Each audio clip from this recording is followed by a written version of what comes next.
On vous remercie de participer en aussi grand nombre à ce webinaire sur la relance économique lanaudoise, comment prioriser les projets les plus durables. Dans le cadre de la relance économique, pour un organisme comme le CREL, c'est important que cette relance-là soit verte, solidaire et prospère. Et on est content de vous présenter cet outil-là avec ma collègue du CRE Capitale Nationale, Pauline Robert.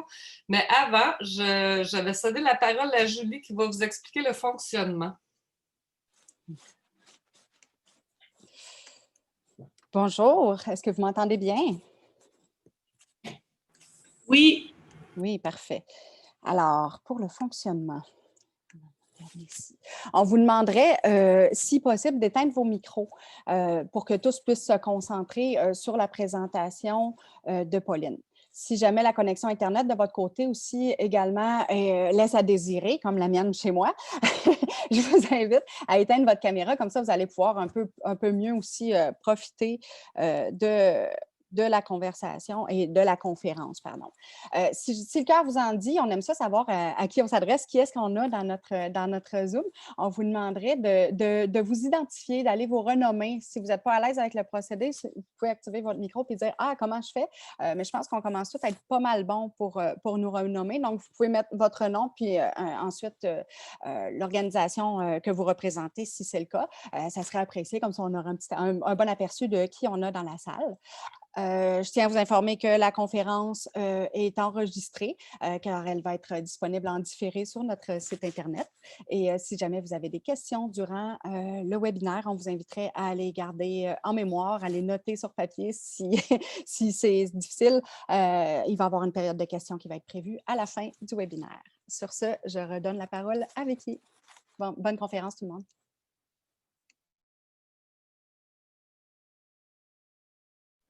Micro, Vicky, il va nous falloir ton micro. Ça va mieux présenter Pauline avec un micro ouvert, effectivement. Pauline Robert, elle est titulaire d'une maîtrise en océanographie et une autre en gestion de projet. Elle est directrice générale adjointe du Conseil régional de l'environnement de la Capitale nationale. Elle est très impliquée aussi au sein du regroupement national des conseils régionaux de l'environnement du Québec. Par ailleurs, elle est membre du comité exécutif avec moi. La démarche qu'on va vous présenter aujourd'hui s'inspire du travail que Pauline a réalisé dans sa région. Et on pense que c'est un outil très pertinent dans notre région ici, tant pour les gens qui sélectionnent des projets que ceux qui développent des projets. On est dans un bon momentum, si on veut, pour réaliser des projets qui vont de pair avec les principes du développement durable. Donc, je vais laisser la parole à Pauline. Merci. Il va juste falloir que je reprenne possession du partage d'écran. Julie, si tu peux enlever ton partage d'écran dans le fond. Moi, je le vois toujours. Je vais essayer de partager par-dessus toi. Je suis capable.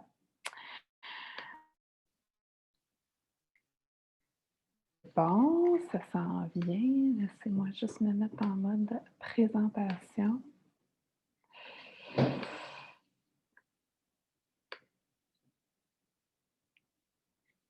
OK, donc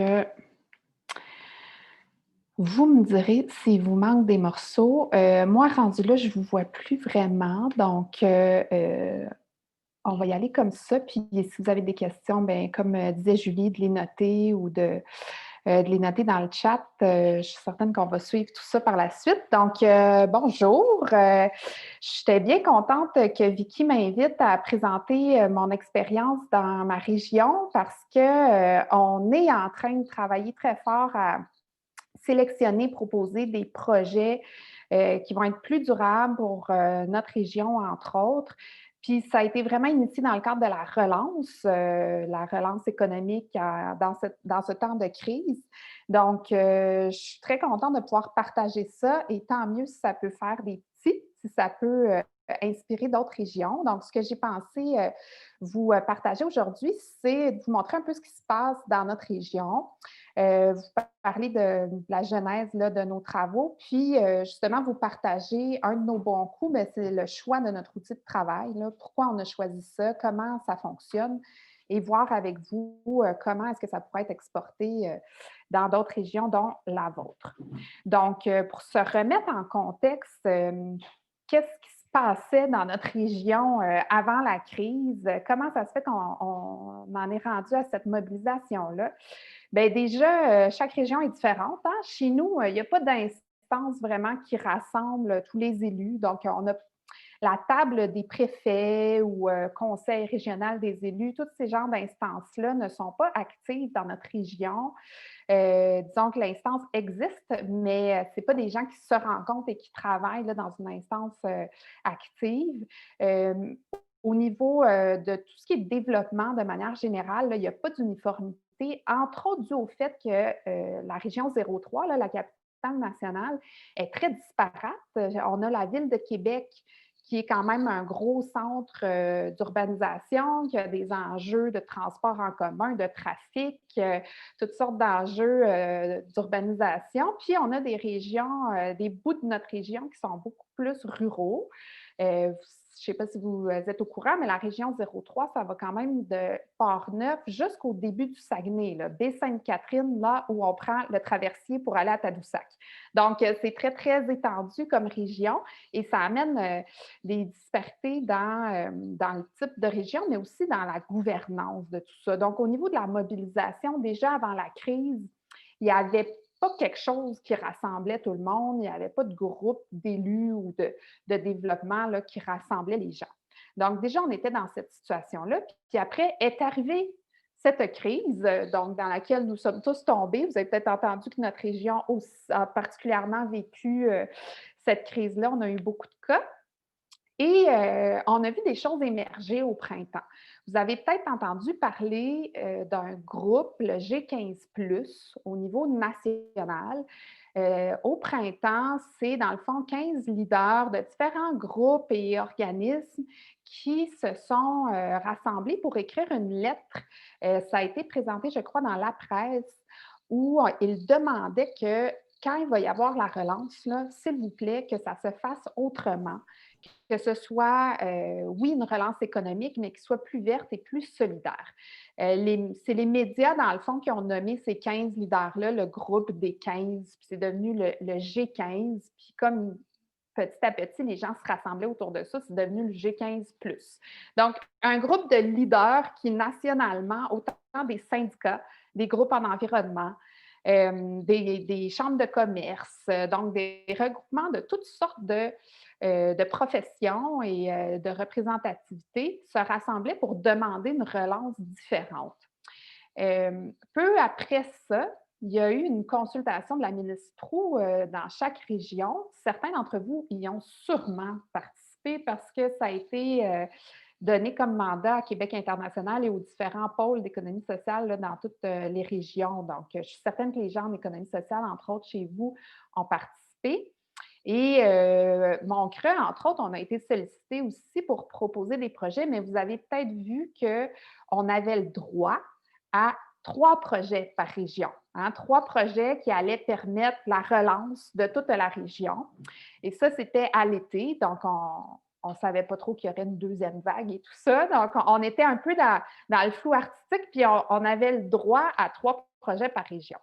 Donc, chez nous, ce que ça fait émerger, c'est qu'on voyait qu'il y avait une mobilisation qui se passait, que les gens voulaient qu'il y ait une relance autrement. Puis, d'un autre côté, bien, on avait ces consultations-là qui nous venaient du gouvernement où on proposait, bien, 3 projets. On trouvait ça très limitant pour pouvoir dire on va faire une relance différente, puis on va changer les modèles économiques, on va être plus vert et plus solidaire. On trouvait ça difficile à appliquer en 3 projets. Donc, on avait déjà commencé, juste avant cette consultation-là, à discuter entre certains groupes, puis on se disait, OK, il y a ces gens-là, là, au niveau national, qui discutent de faire une relance différemment. Nous, on fait quoi avec ça? Puis je voudrais dire que la consultation de la MINUSPRO, nous, ça nous a un petit peu brassé parce qu'on s'est dit, hey, on peut proposer plus que 3 projets, là. Il y a certainement des choses plus structurantes qu'on est capable de faire pour faire une relance différente au niveau de notre région. Donc, ça nous a poussé à nous organiser. On s'est dit, on va suivre le modèle que le G15+ au niveau national est en train de mettre en place et on va s'organiser nous aussi, mais on va être le groupe des 15 parce qu'on était déjà une quinzaine à discuter de ça, mais concentré sur ce qu'on peut faire dans notre région à nous. Donc, on a pris finalement le titre du G15+ de la capitale nationale et c'est dans ce contexte-là qu'on a travaillé à développer des projets, mais finalement tout un portefeuille de plusieurs projets qui se complètent pour faire une relance qui est, à notre avis, plus verte, plus solidaire et qui vise aussi la relance économique, là, donc qui est aussi dans la notion de prospérité. Donc, on a développé ce portefeuille de projets-là en travaillant comme groupe de travail d'une quinzaine de personnes et ça nous a pris finalement 3 mois de travail à peu près pour arriver à un portefeuille d'une quinzaine de projets qui font consensus parmi tout notre groupe et qui, on le croit sincèrement, vont participer à cet objectif-là de relance plus solidaire, plus prospère et plus verte. Et notre groupe est composé, tout comme au niveau national, de gens de toutes sortes de professions et de représentativité. On a des gens dans le volet économique, libéral pur, puis on a des gens qui représentent des syndicats, puis on a des groupes en environnement comme le mien. On a des gens de l'économie sociale aussi, entre autres le pôle en économie sociale et d'autres organismes en économie sociale. Donc, c'est très, très, très varié, notre groupe. Et pourtant, en seulement 3 mois, avec entre autres l'outil dont je vais vous parler tout à l'heure, on est arrivé à un consensus. Tout le monde appuie ces 15 projets-là. Donc, c'est pour ça qu'à mon avis, c'est quand même une réussite et que j'avais envie de vous partager là, la façon dont on a travaillé. Pour juste préciser, là, je ne m'éterniserai pas sur le G15+, parce que je ne suis pas là pour vous parler spécifiquement de ça, mais dans le fond, là, juste pour qu'on puisse comparer ce qui se passe chez nous et ce qui se passe chez vous, pour nous, ce groupe-là, l'idée, c'est de promouvoir des principes et d'intégrer les principes environnementaux et d'équité sociale là, dans la notion de relance, c'est-à-dire qu'on ne voulait pas que la relance reste strictement économique et à court terme. Donc, on veut que ce soit une relance plus durable, plus responsable et favoriser aussi la concertation de tous ces gens-là qui sont sur le groupe, mais aussi des gens qui gravitent autour pour qu'on arrive à proposer des projets concrets. Donc, on est vraiment un groupe de travail. On n'est pas un groupe de pression, on n'est pas dans les médias, là. On a fait une annonce comme quoi on s'organise et vous entendrez parler de nous, mais on n'est pas des gens qui vont aller appuyer un projet ou dire qu'un projet n'est pas bon. On est vraiment un groupe de travail et maintenant qu'on a notre portefeuille de 15 projets, on va aller faire des représentations privées auprès des instances qui vont être intéressées à développer ces projets-là avec nous. Donc, voilà, l'idée, c'était d'être dans le positif et d'être dans la proposition de choses positives pour la relance. Mais on est vite arrivé au problème de c'est quoi ça, des bons projets de relance? Comment on va les choisir? En discutant un peu entre nous, on se rendait compte que pour nous, les projets pour une relance plus solidaire et verte, ça va être des projets qui participent quand même à la relance économique. On ne voulait pas être un groupe juste d'environnementalistes ou juste de communautaires sociaux, puis qu'on mette une étiquette là, de trop vert. On voulait vraiment participer à la relance économique. Donc, il faut que ce soit des projets qui ont une valeur là, au niveau de la relance. On veut aussi des projets qui ont une forte valeur environnementale parce que c'est quand même ce que les gens, la population demande de plus en plus, c'est ce qui nous tient à cœur. Et aussi des projets qui vont être socialement responsables. Puis en plus, on se disait, pour que ce soit vraiment une relance durable et responsable, bien, il va falloir que ce soit des projets qui encouragent la notion de collectif et de collaboration. Donc, on s'est creusé le coco là, parce que comment on fait pour sélectionner ce genre de projet-là? Donc, on se cherchait un outil de travail. Ça a été difficile là, de choisir notre outil de travail parce qu'on cherchait quelque chose qui était simple d'utilisation. Probablement dans le genre de situation que vous vivez vous aussi, là, on est un groupe composé, dans notre cas, là, d'une quinzaine de. On est tous des dirigeants, là. On est des directeurs, directrices. On n'a pas vraiment le temps d'analyser des dossiers de plusieurs pages ou même de rédiger des présentations de projets de plusieurs pages. Et on ne voulait pas être dans quelque chose qui nous demande de soumettre un projet, comme quand il y a une demande de subvention, comme on vit tous, je crois, dans nos réalités. On ne voulait pas tomber là-dedans. Puis, on voulait que l'outil qui allait nous permettre de séparer les projets entre eux aussi soit simple. Donc, pas juste la façon de présenter les projets, mais la façon de les prioriser puis de les choisir. Il fallait que ce soit simple. Donc, avec tous les critères qu'on vient de se donner de ce qu'on veut qu'un projet contienne, pas évident de trouver un outil simple. On voulait aussi que ce soit un projet un outil qui s'adapte à notre contexte et à notre région spécifiquement. Le contexte de la relance nous amenait à dire qu'on n'allait peut-être pas prioriser les mêmes objectifs, les mêmes valeurs dans les projets qu'habituellement. C'est-à-dire qu'habituellement, par exemple, moi, je défendrais beaucoup un projet de conservation d'un milieu naturel ou d'une aire protégée, mais là, je veux parler de relance économique. Donc, si je veux qu'il y ait un endroit qui devienne une aire protégée, il va falloir que je trouve la façon de penser à ce projet-là dans un contexte de relance économique. Donc, toute la façon de penser les projets puis de les choisir, il fallait que ça puisse s'adapter là, à tout ce concept-là. Puis, on voulait aussi que ce soit robuste scientifiquement. On met tous notre face sur ce groupe-là, puis sur le choix des projets. Donc, on a tous notre crédibilité là, qui est associée à ça.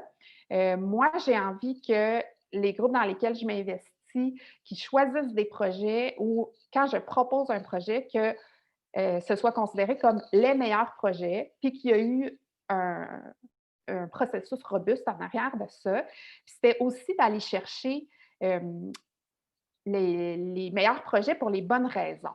C'est-à-dire que moi, j'avais un souci quand j'ai participé à initier notre groupe de travail, j'avais un souci que ce soit pas une question d'agenda personnel et de qui parle le plus fort sur le groupe. Donc, je ne voulais pas qu'il y ait un peu un jeu de politique là, sur hey, il faut absolument qu'on prenne mon projet parce que le mien, il est vraiment bon. Là. Puis que j'agisse avec mon pouvoir ou que ce soit qui parle le plus fort.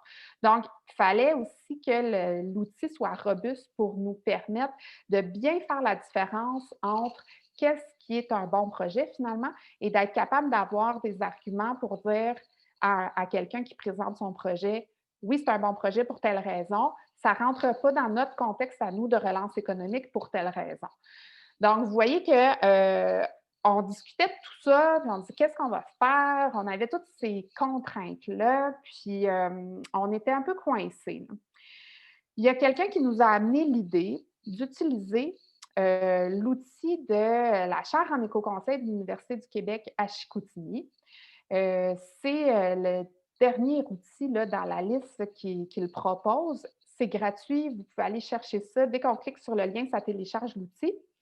Et il y a quelqu'un dans notre groupe, une SDC, qui a proposé qu'on utilise ça. Elle avait déjà, la personne de la SDC, utilisé cette grille-là. C'est en développement durable. Donc, on est allé explorer qu'est-ce qu'on pouvait faire avec ça. Puis c'est de ça que je veux vous parler finalement aujourd'hui parce que ça a très bien marché pour nous. Ce qu'on a vu dans cet outil-là, finalement, c'est que c'est une fiche très, très simple. C'est 35 questions qui analysent à quel point un projet ou une proposition score bien, si je peux dire comme ça, en termes de développement durable. Ce que ça amène, là, dans le fond, c'est que c'est un fichier Excel. Donc, c'est très, très simple. Tout le monde est capable de télécharger ça. Et les questions, dans le fond, c'est un fichier qui est tout configuré et qui est bloqué. Donc, les 35 questions qu'on se pose pour savoir si un projet va être économiquement, socialement et environnementalement responsable, les questions sont bloquées. Donc, on ne peut pas jouer dedans. La raison est bonne, c'est qu'eux, ils l'ont éprouvé. Ils se sont déjà demandé qu'est-ce qui fait qu'un projet va être durable et responsable. Donc, il y a les différents volets économiques, social, environnemental. Tout ça sont divisés en quelques questions et c'est déjà tout figé, là. On ne peut pas modifier ça, mais ça fait qu'on ne se pose pas la question, puis on prend les questions qui nous sont amenées. Et tous les résultats se calculent automatiquement. Donc, c'est très simple. Ce qui est intéressant aussi, c'est qu'il y a beaucoup d'explications dans l'outil. Donc, on peut commencer à l'utiliser rapidement, puis en se promenant dedans, on a les explications au fur et à mesure. Donc, avec une petite présentation là, de peut-être quelqu'un qui prend le rôle de l'explorer puis qui l'explique aux autres, c'est assez simple à comprendre. Ou alors, individuellement, d'aller fouiner dedans, ça vient assez vite. D'ailleurs, pour chacune des 35 questions de cet outil-là, il y a des ajouts d'informations là, qui sont déjà intégrés. Donc, on peut aller voir plus d'informations pour chaque question. On n'a pas besoin d'aller lire une documentation scientifique de où ça vient. Ça a tout été résumé. Pareil pour les analyses, on a aussi des explications pour nous aider à analyser les résultats, dans le fond.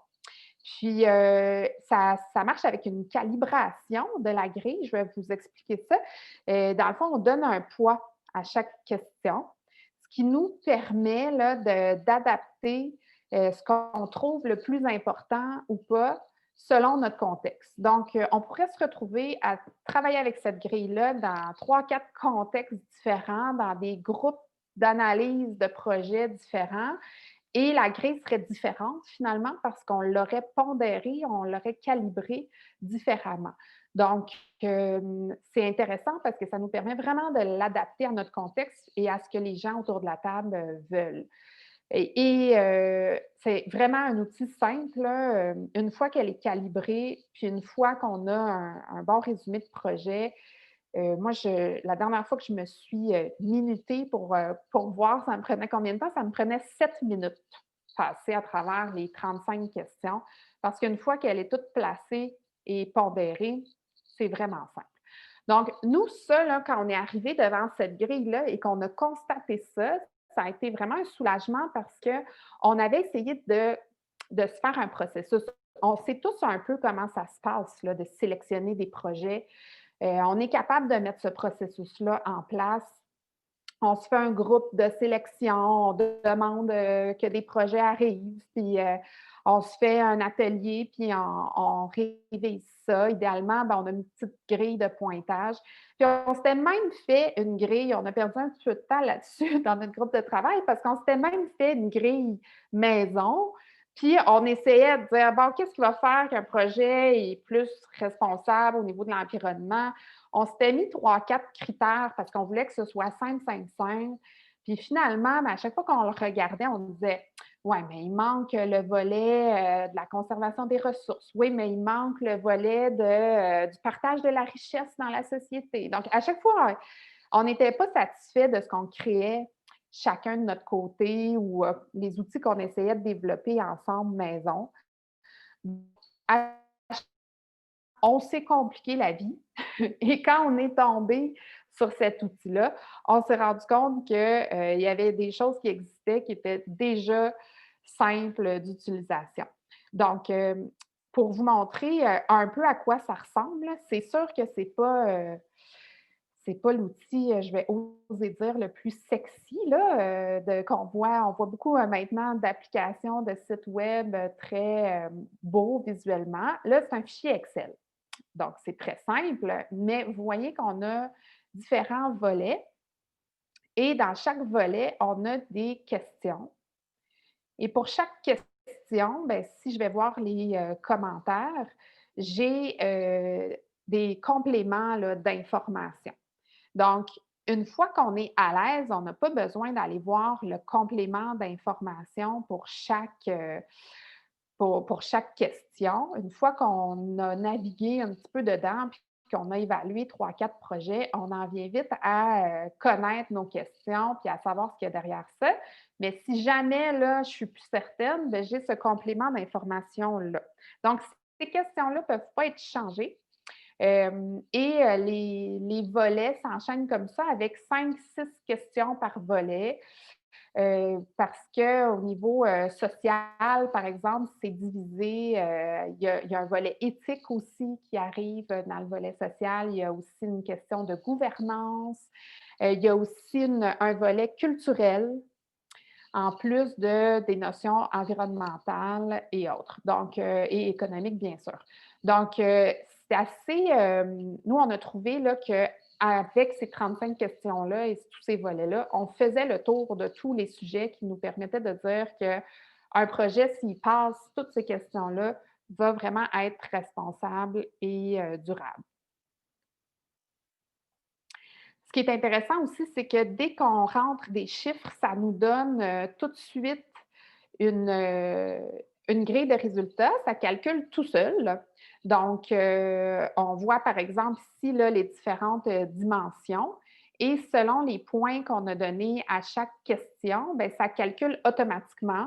Donc, il y a un autre onglet dans la fiche Excel, dans le fichier Excel, qui nous donne les résultats. Donc, par exemple, là, je vous ai pris les résultats d'un vrai projet qu'on a évalué ensemble. C'était un projet qui avait une belle valeur sociale, qui avait au niveau de l'éthique, gouvernance, tout ça. On le voit, là, tout de suite, on est capable d'en parler. Puis, par contre, c'est un projet qui, au niveau environnemental et culturel, il ne se passe absolument rien dans ce projet-là au niveau culturel. Donc, vous voyez qu'il y a quelqu'un qui aurait pu nous présenter son projet. Il aurait défendu beaucoup probablement l'importance sociale, éthique de son projet. Nous aurait peut-être nommé là ou les deux petites notions qui fait qu'il y a quelques points environnementaux, là, mais que quand on le regarde dans sa globalité, puis qu'on regarde comment on a pondéré chaque critère, bien finalement, c'est peut-être un projet là, qui n'est pas très balancé, ce projet-là. On pourrait aller chercher à l'aider à se développer plus au niveau de l'environnement, puis peut-être voir si c'est quelque chose qui, culturellement, peut aller chercher davantage d'intérêt. Donc, une fois qu'on a cette image globale-là, ça nous permet d'avoir une belle discussion aussi.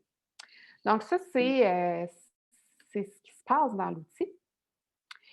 Maintenant, si jamais vous êtes intéressé à l'utiliser, comment on va faire ça? Bien, la première étape, ça va être de le calibrer. Donc, je vous disais, il faut pondérer la valeur de chaque question. Ça, c'est peut-être l'étape là, qui, au début, prend un petit peu plus de temps parce que, dans le fond, ça va demander un atelier de travail où on va évaluer pour chaque question, chacune des 35 questions, si on lui donne la valeur, la pondération de 1, 2 ou 3. Il n'y a pas de 0 parce qu'on dit que, dans le fond, dans cette grille-là, toutes les questions ont une valeur. Toutes les questions valent la peine de se retrouver dans un projet qu'on passe dans cette grille-là. Donc, chaque question est au moins souhaitable. On ne veut pas d'éléments dans le projet là, qui seraient vraiment à rejeter. Donc, si un projet arrive à être évalué dans cette grille-là, c'est déjà qu'on pense qu'il y a un intérêt. Donc, on va pondérer chaque question à savoir si ce volet-là est souhaitable, nécessaire ou indispensable. Pour vous donner un exemple, la question de protège la biodiversité dans le volet écologique. Mais on peut se demander, puis nous, on a eu un gros débat dans notre groupe là-dessus, si les projets de relance économique dans notre contexte, est-ce que la valeur de protège la biodiversité, c'est souhaitable, nécessaire ou indispensable? Moi, sur le coup, mon cœur a saigné parce que mon groupe me disait, bien, on va mettre 1 à cet élément-là parce que pour des projets de relance économique, c'est pas indispensable que les projets protègent la biodiversité. Donc, c'est sûr que pour moi, dans un creux, au début, je me disais, on ne peut pas écarter non plus la biodiversité, mais dans le fond, en mettant une pondération de 1, on dit que c'est, dans tous les cas, c'est souhaitable qu'un projet, peu importe ce que c'est, au moins considère la biodiversité, mais on était d'accord que ce n'est pas une notion qui est indispensable pour un projet de relance. Donc, l'exercice qui est à faire là, c'est de bien différencier les pondérations quand on utilise la grille parce que vous comprenez que si on pondère tout à 3, si on met toutes les questions à 2, 3, parce qu'on a de la misère à départager, bien, ça va faire une grille qui n'a pas trop de valeur parce que finalement, tout est important, puis tous les projets vont scorer fort. Parce qu'un projet, même si après, vous lui donnez moins de points, si vous avez mis que ça avait une valeur de 2 ou 3, bien, il va quand même scorer fort. Donc là, l'exercice qui est difficile, c'est de vraiment se centrer sur pourquoi on est là. Il sert à quoi là, notre groupe là, de sélection de projets? C'est quoi notre mission? Et d'aller chercher pour chaque question là, la pondération, où est-ce qu'on va pondérer plus fort ou moins fort. Donc, il faut vraiment être capable de les différencier, ces pondérations-là. Donc, moi, je vous conseille, si vous avez le goût de mettre ça en place, de vous faire accompagner, animer par quelqu'un qui est peut-être un petit peu plus externe. Là, le CRE, la Nodière serait un bon allié là, pour ça, là, pour animer ce genre de discussion-là, parce que ça prend quelqu'un qui va vous challenger puis qui va venir vous poser les bonnes questions pour être capable de départager les pondérations. Ce qui est important aussi, c'est que la chaire en éco-conseil nous dit par rapport à cet outil-là, c'est que ça doit se faire de manière collaborative et consensuelle. C'est vraiment important à cette étape-là qu'on décide tous ensemble et qu'on soit à l'aise, tout le monde ensemble, qui vont après évaluer les projets, qu'il y ait un consensus autour de la pondération qu'on met et de la calibration, parce que c'est toute l'essence de cette grille-là, c'est de lui donner les couleurs de notre contexte particulier puis de décider ensemble qu'est-ce qui vaut plus ou moins. Donc, c'est un exercice à faire tout le monde ensemble et à arriver à un consensus. La chaire, elle nous recommande aussi de faire ça de manière participative. Donc, même si vous êtes un groupe assez restreint, là, par exemple, une table des élus qui voudrait mettre ça en application, par exemple, bien, là, on invite à faire ça, à faire cet exercice-là de pondération avec peut-être des parties prenantes un petit peu plus externes, des gens qu'on veut mobiliser dans notre action, parce que ça peut être bien aussi d'avoir les points de vue des gens qui ne vont pas, eux ils n'évalueront pas les projets, mais peut-être qu'ils vont présenter des projets ou peut-être qu'ils vont être intéressés par les projets qui vont sortir de cette évaluation-là. Donc, on les invite à ce moment-là à venir discuter avec nous de qu'est-ce qui, pour vous, vaut plus cher, a plus de valeur dans les différentes questions et différentes pondérations. Donc, on cherche à être inclusif là, à cette étape-ci. Moi, je trouve que c'est un bon conseil là, que la Charte nous donne quand elle nous parle de leur grille, de ne pas juste faire ça entre ceux qui vont évaluer les projets, puis d'en profiter pour que ce soit un exercice collaboratif plus ouvert. Ça peut vraiment mobiliser les gens. Puis si vous voulez qu'après, il y ait des projets qui soient soumis là, à ce processus-là, bien, ça peut justement là, un peu motiver, mobiliser les gens autour de ça. Il faudra après, une fois que vous aurez pondéré tout ça, tester la grille idéalement avec un projet, peut-être un projet que vous connaissez déjà puis que vous faites l'exercice là, de passer le projet, parce qu'une fois qu'on a mis des 3, des 1, on pense que c'est bon. Une fois qu'on a un vrai projet qui passe dedans, on se dit, voyons que ce projet-là n'a pas scoré plus fort. Puis là, on peut aller voir pourquoi. Donc, on peut éprouver un peu notre calibration. Donc, là, ça, c'est vraiment un moment là, où je vous conseille de peut-être vous faire un atelier animé. Puis certainement que le CRE là, dans votre région peut vous soutenir là-dedans. Ensuite, ben, vous allez vous retrouver à évaluer les projets. Pour présenter les projets, selon le contexte, c'est différent. Nous, dans notre groupe de travail pour la relance économique dans notre région, nous, c'est tout un peu bénévole.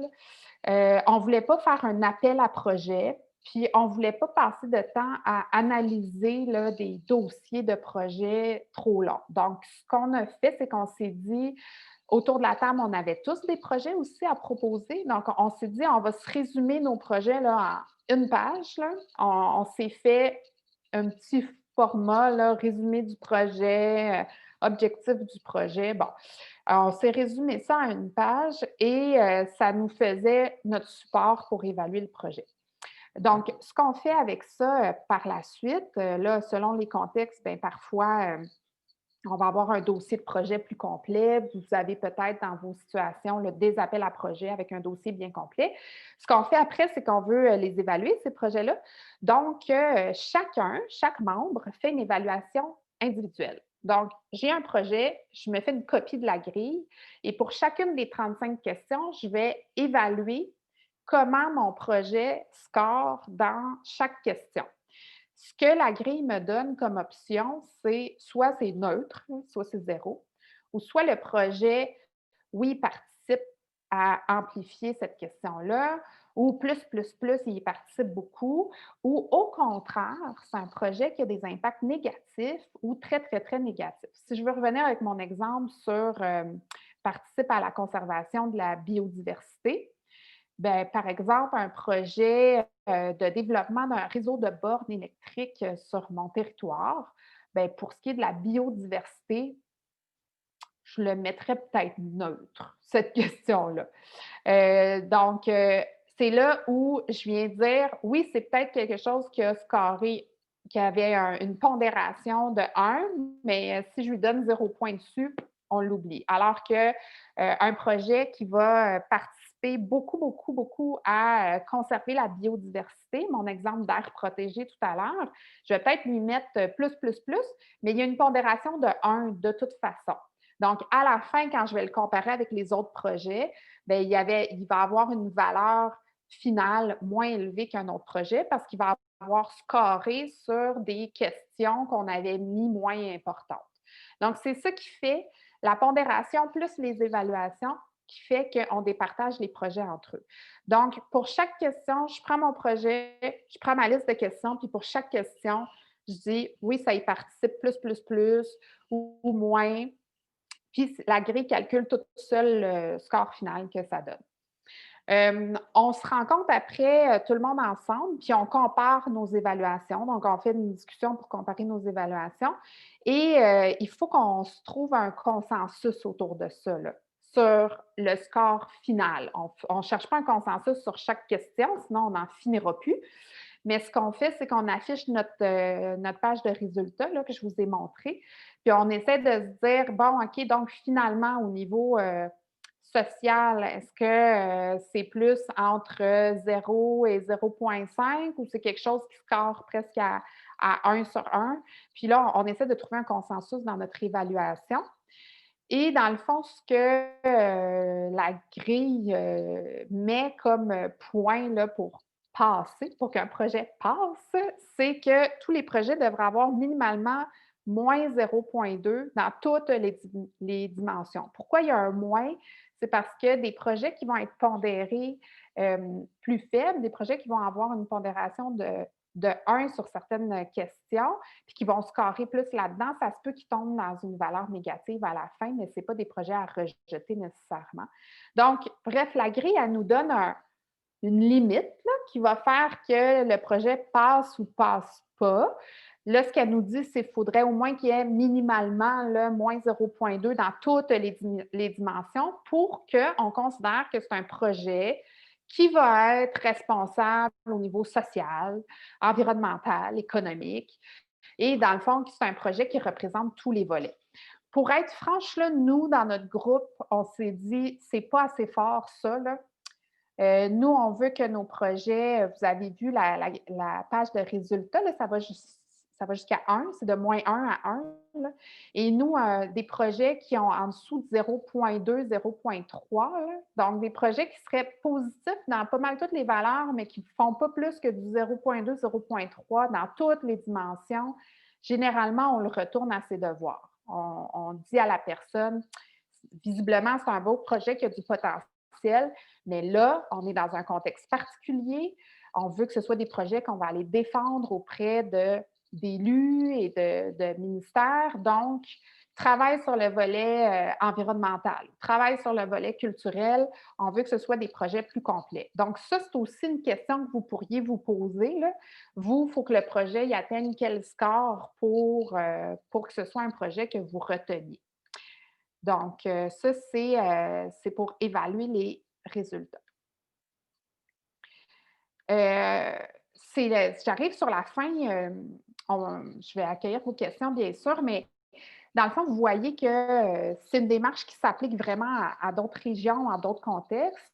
Nous, ça nous a aidé à avoir une discussion vraiment, dans le fond, plus neutre. On se pose les bonnes questions, on évalue les projets sur les bons éléments. On a aussi arrêté de tourner en rond sur c'est quoi un projet qui va être plus vert, plus prospère, puis que chacun défende ses arguments. Ça a comme aplani les discussions et ça ramène tout le monde au même niveau. Et ce qu'on se retrouve à faire, c'est qu'on se retrouve à travailler beaucoup plus sur les éléments dans le projet, puis on bonifie nos projets parce qu'on sait qu'on veut qu'ils passent puis qu'ils scorent dans la grille après. Donc, ça pousse vraiment à bonifier nos projets.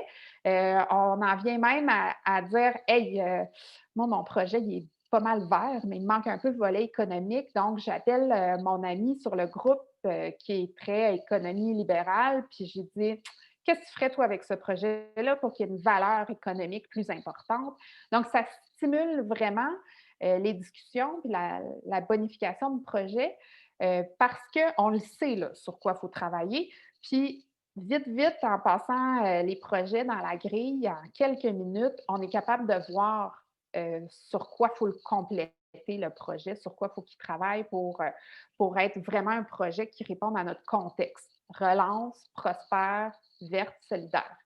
Donc, je pense que ça s'applique non seulement à d'autres régions, mais à tout plein de contextes. Là. Vu la liste de gens qui sont là aujourd'hui, là, vous avez sûrement des contextes où vous devez choisir des projets ou des initiatives, ou même pour vous aider, vous, à développer un projet. Vous pourriez juste prendre cette grille-là, même si elle n'est pas pondérée, là, puis vous regardez sur quoi vous voudriez travailler votre projet là, pour qu'il soit plus complet, plus responsable, durable. Donc, je pense que ça s'applique à plein de choses, mais c'est sûr que je vais être intéressée là, à vous entendre, à savoir ce que vous retenez de ça et voir si vous pensez que ça s'applique, là, parce que c'est nouveau. Puis nous, dans le fond, comme je vous disais, ça nous a pris 3 mois de travail. Les 3 mois, ça a été déjà de nous organiser en tant que groupe, parce que le G15+ de la capitale nationale, ça s'est monté là, dans le cas de la crise. Donc, si vous êtes déjà des groupes structurés, organisés, qui avaient déjà une façon d'accueillir les projets, vous économisez sur ce temps-là. On a mis aussi du temps à choisir notre outil de travail. Comme je vous disais, on a essayé de développer un outil maison, puis c'était beaucoup plus compliqué finalement, puis à explorer cet outil-là. Donc, finalement, là, en termes de temps pour pouvoir le mettre en application, là, ça a été un bon atelier pour pondérer nos 35 questions. Puis après, on s'est fait 2 ateliers pour voir 20 projets. Donc, dans le fond, 2 ateliers de 2 heures. À chaque fois, on a vu une dizaine de projets. Donc, vous voyez que c'est quand même efficace parce que chacun, on avait regardé projet plus grille. On avait tous les projets associés à nos grilles. Puis, on arrivait en atelier de travail, puis en 15 minutes, on traite d'un projet. On compare pas nos pondérations, mais nos résultats. On discute sur le projet doit travailler sur quoi, est-ce qu'il passe, est-ce qu'il ne passe pas, puis on passe au prochain. Donc, très efficace. Donc, nous, en 2 ateliers de 2 heures, on a évalué une vingtaine de projets, puis on en a sélectionné 15. Et sur ces 15-là, il y en a qui ont dû retravailler des éléments très précis. Mais on en a sélectionné 15, puis on n'a pas perdu de temps avec ça. Ce qui fait que sur un délai de 3 mois de travail, là, on a été capable d'accomplir tout ça. Donc, c'est pour ça que je pense que beaucoup de groupes pourraient utiliser cet outil-là.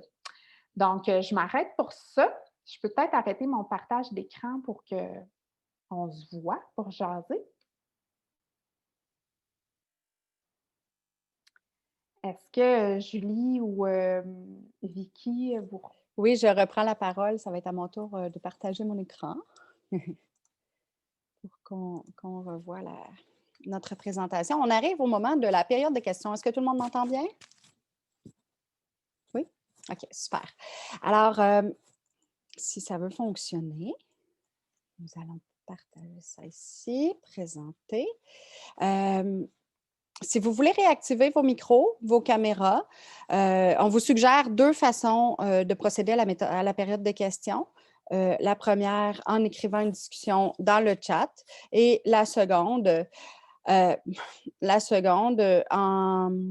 en parlant directement quand ça va être libre. Si vous voulez, il n'y a pas de problème. Je vais un peu modérer s'il y a 2-3 personnes qui veulent parler en même temps pour s'assurer que tout fonctionne bien. Et Pauline et Vicky sont disponibles pour répondre à vos questions. On vous écoute.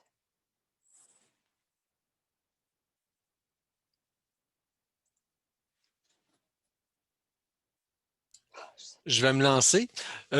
Pauline, Joseph Tian, économie sociale à Nodière. Dis-moi, c'est quoi les gros défis que vous avez, auxquels vous avez été confrontés dans votre démarche?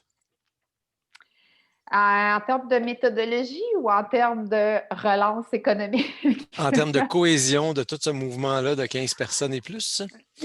Bien, pour vrai, le plus grand défi, ça a été certainement de se structurer au début. Parce que vu que c'est un sujet qui, pour nous, est tellement important ces temps-ci, on a une opportunité de parler de projets puis de sujets qu'on met en valeur tous et chacun dans nos organisations depuis des années. Puis là, on a comme une vitrine pour ça, là. Donc, on a tous dédié nos directeurs, directrices là, pour prendre ça en main.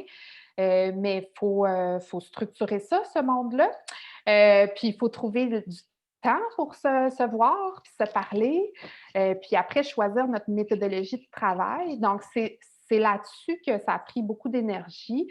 Dans ce cas-là, je l'ai pris moi parce qu'il fallait que quelqu'un prenne le leadership là-dessus. Sinon, tout le monde attend là, qu'il y ait une rencontre ou qu'on se parle. Donc, moi, ça me prend quand même beaucoup d'heures là, dans ma semaine pour organiser le monde, les structurer, leur proposer des ateliers. Donc, ça a pris beaucoup d'énergie. Mais à part ça, là, puis trouver notre grille, en essayer une, pas d'accord, Mais à part ça, je dirais que là, on a tellement une mission commune qu'on sent qu'il est à court terme aussi, là. On sent que le thème de la relance, à un moment donné, on va avoir fini de relancer. Là. Ou alors, on va être en 3e vague, puis on va se dire, on ne relancera jamais, là, je ne sais pas. Mais le thème relance, cette opportunité-là, on sent que c'est une porte qui s'ouvre un petit peu, puis qui ne restera pas ouverte longtemps. Donc, on a comme tous un sentiment d'urgence, puis on a tous le goût, là, vraiment, de travailler ensemble. Puis le fait d'avoir un groupe aussi disparate là, en termes d'expertise, puis d'où on vient, ça nous stimule beaucoup. Donc, il n'y a pas eu de problème de cohésion. Je pense que la grille, justement, elle nous permet d'aborder les bons thèmes. Puis les gens qui ont amené un sujet qui était très, très, très économique ou très, très, très social, bien, la grille leur a dit manque des éléments là, pour être dans notre thème de solidaire, prospère, vert. On n'a pas eu à avoir de confrontation là-dessus. Dans le fond, c'est le processus qu'il faisait en soi. Donc, en termes de cohésion, de comment on travaille, le temps à mettre dessus, à part que moi, ça me prend peut-être plus de temps que les autres parce que je le coordonne, ça va assez bien. C'est assez positif comme démarche. Merci beaucoup. Est-ce que quelqu'un d'autre aurait des questions?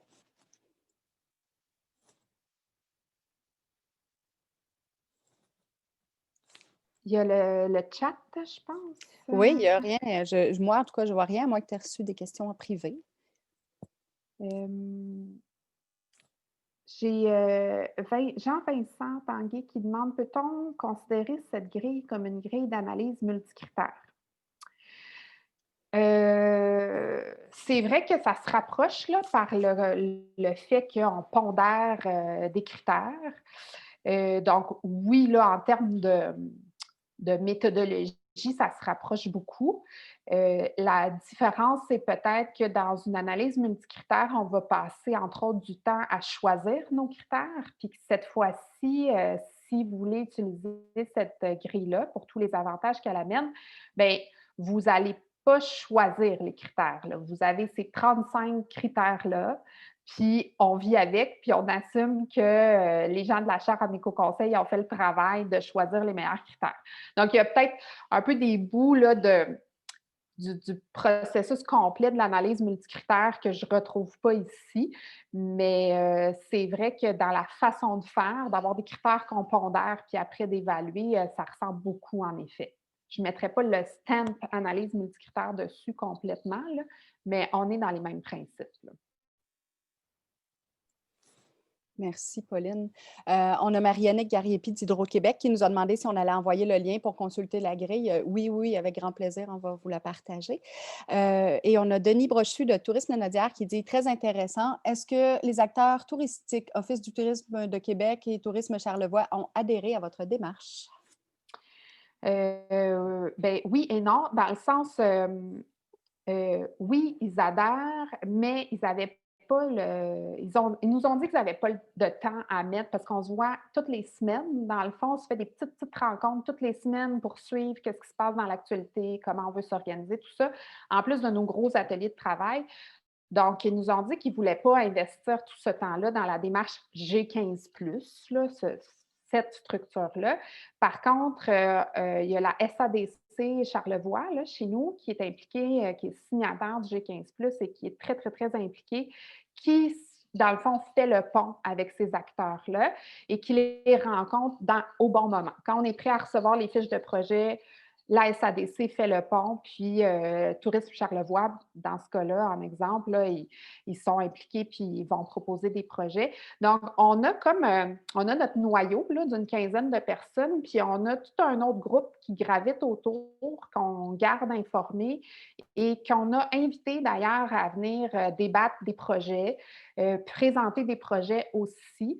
Donc, il y a des gens, entre autres dans le tourisme, entre autres dans le volet culturel aussi, là, qui s'impliquent moins dans le noyau, sont moins présents.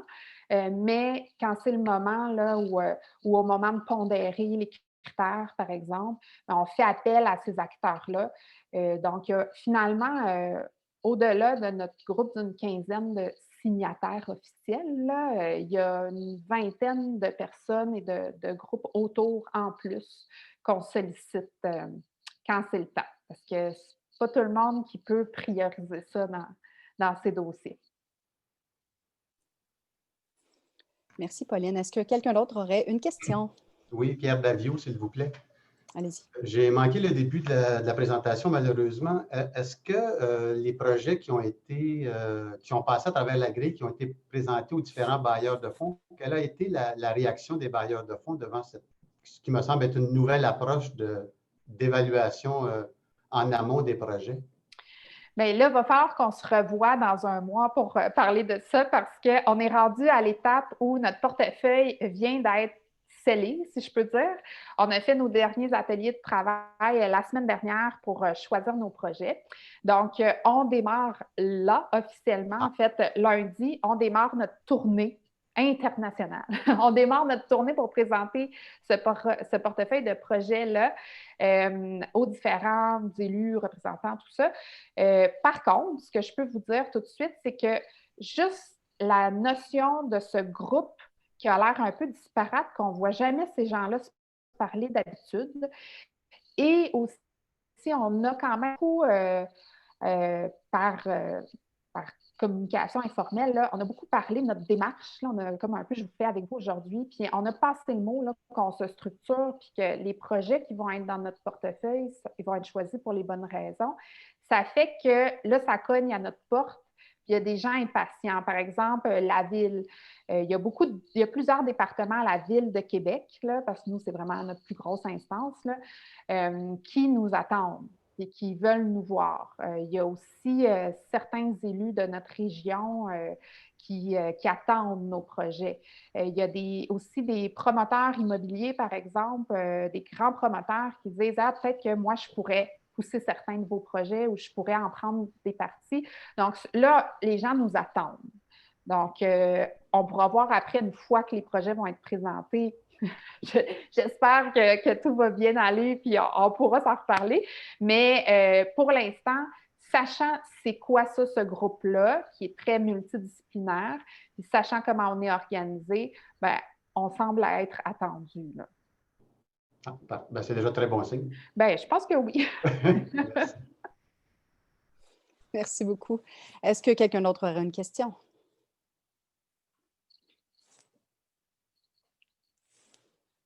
Non, eh bien, Vicky, c'est à ton tour de reprendre la parole. Oui, bien, comme on a vu grâce à Pauline, ben, l'outil, il peut être utilisé par les instances déjà en place qui évaluent des projets. Donc, peu importe les critères des différents fonds qu'il peut y avoir dans la région, on a vu avec Pauline qu'on peut l'adapter selon les critères. Donc, on peut regarder si le projet respecte les critères du fonds en question, mais aussi c'est quoi sa cote en termes de développement durable. Ça peut nous permettre aussi d'améliorer nos projets pour ceux qui les développent, pour qu'ils soient plus durables. Et ce qui est bien intéressant aussi de l'outil, c'est que ça ne l'ajoute pas. On sait, j'ai déjà siégé sur des comités à l'époque. Je siégeais au Forum jeunesse de la Naudière, entre autres, et c'est quand même exigeant comme procédé. Donc, ce que j'aime de cet outil-là, c'est pour ça que je voulais faire venir Pauline, c'est que elle a dit, hein, ça prend 7 minutes évaluer chaque projet pour une personne, puis ensuite 15 minutes par projet en groupe. Donc, c'est un outil qui est assez efficace, qui peut s'appliquer à tout plein de choses. Maintenant, soyez pas inquiets, toutes les personnes inscrites, vous allez recevoir l'outil. C'est correct, Pauline, si on envoie le PowerPoint aussi, pas être obligé d'écouter tout le webinaire juste pour aller se référer à quelques diapos. Donc, c'est présentement en cours d'enregistrement, donc ça va être disponible pour ceux qui n'auraient pas pu être présents aujourd'hui. L'autre chose, il va y avoir un sondage aussi, c'est bien apprécié si vous pouvez commenter, répondre au sondage. Nous, ça nous permet de mieux répondre à vos besoins et de s'améliorer tout le temps. D'ailleurs, on a un prochain webinaire le 1er décembre dans le cadre des midis de la mobilité durable qui va porter sur l'électrification. Puis si vous avez besoin d'accompagnement, vous aimeriez que le CREL vous donne un coup de main sur comment appliquer cet outil-là dans le cadre de ce qui s'applique à vous, là, ça va nous faire plaisir. Juste me contacter, on peut animer l'atelier de départ dont Pauline faisait référence un peu plus tôt. Ça fait partie de notre mission d'amener des actions dans le cadre du développement durable. Et je vais terminer avec les remerciements. Je veux remercier chaleureusement, évidemment, Pauline d'avoir accepté de propager la bonne nouvelle dans notre région. J'aimerais remercier aussi Économie sociale La Naudière, qui est notre partenaire de diffusion de cet événement-là dans le cadre du mois de l'économie sociale. Surveiller les autres événements, notamment sur les médias sociaux. Il y a d'autres choses qui vont, d'autres petits événements là, dans le cadre du mois de l'économie sociale. Et bien évidemment, je vous remercie chacun d'entre vous d'avoir été présent. Et si vous avez besoin du CREL, n'hésitez pas. Merci beaucoup.